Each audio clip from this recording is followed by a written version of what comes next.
Hey, good morning. It's currently about 6 p.m.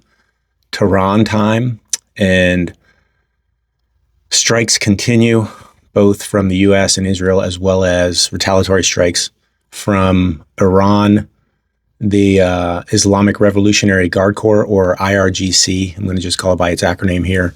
In the future, they've launched multiple waves of missiles and drones, declaring that U.S. and Israeli targets are now legitimate military targets. A lot of the barrages of missiles have been aimed at Israel, with Tel Aviv, Haikiria, which is the military headquarters, and then also the Tel Nof Air Base was also reportedly hit. U.S. bases in the Gulf, U.S. installations across the region, Qatar, Al Udeid Air Base, Bahrain, U.S. Navy's Fifth Fleet headquarters, the United Arab Emirates. There were explosions that were reported in Dubai with a fire at a luxury hotel and minor damage to the Dubai International Airport. Other locations include Kuwait, Jordan, and northern Iraq. The death toll from the U.S.-Israeli strike on the girls' elementary school is at 148 people. 95 others were injured. This was in Manab, which is in southern Iran. Iran has called it a war crime. The UN envoy to the UN called it a war crime and a crime against humanity. Yeah. The United States Central Command, CENTCOM, stated it is investigating the reports and emphasizes that the protection of civilians is a priority. Again, I mentioned this in an earlier post, but Hegseth cut the civilian harm mitigation effort that was specifically intended to try to avoid civilian harm in strikes by the United States. He cut that early in the administration.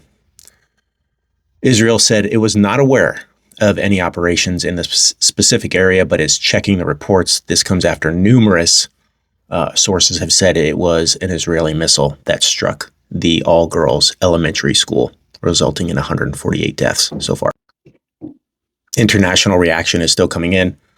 Australia, Canada, and Ukraine have all voiced support for the attacks because of the regime and Khamenei and Iran's previous history of destabilizing the region, if you will.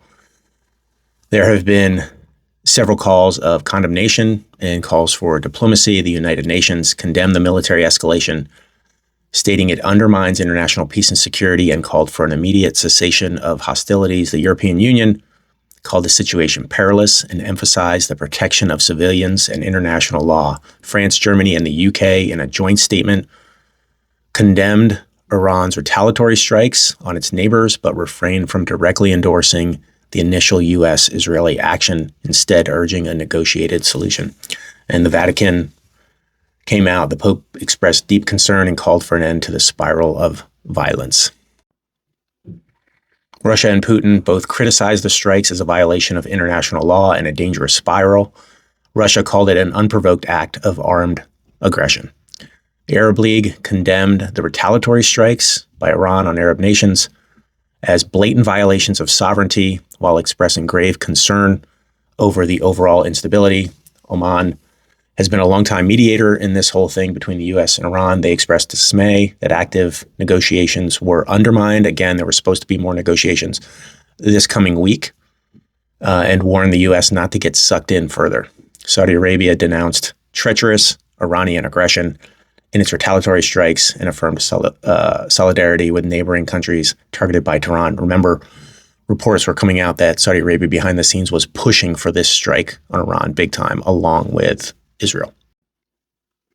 And Iran has named an interim leadership council, which includes the Iranian president, Masoud Pezeshkian, Guardian Council jurist member Ayatollah Alireza Arafi, and head of the Iranian judiciary, Ghulam Hossein Mohseni Ejai. There is supposed to be a council of 88 members that actually gets together, and it's called the Assembly of Experts, and they're supposed to pick the successor to Khamenei.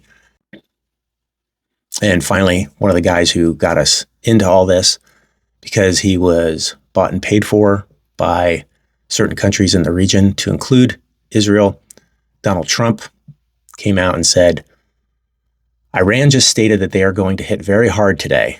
That's today, Sunday. Harder than they have ever hit before. And in caps, he becomes a toddler. They better not do that, however, because if they do, we will hit them with a force that has never been seen before. Thank you for your attention to this matter. Our president is a child. It is a child who can be bought with really expensive cookies and sacrifice the lives of American men and women and the lives of civilians for his own gain. 20% of Americans surveyed said that they wanted a conflict with Iran. Remember, Trump ran on no new wars, and he was going to focus on making the United States better. And his version of better, apparently, was to raise prices, tax us, and assault and execute citizens in the streets while torturing, raping, and abusing human beings throughout the country that just don't happen to look like him. So here we are. But I'll try to give you another update later on today. Again, I am on the lookout for an escalation of the gray zone campaign, which are the proxy attacks from some of their groups, especially in Iraq, down the Red Sea, and in Lebanon. All right, thanks.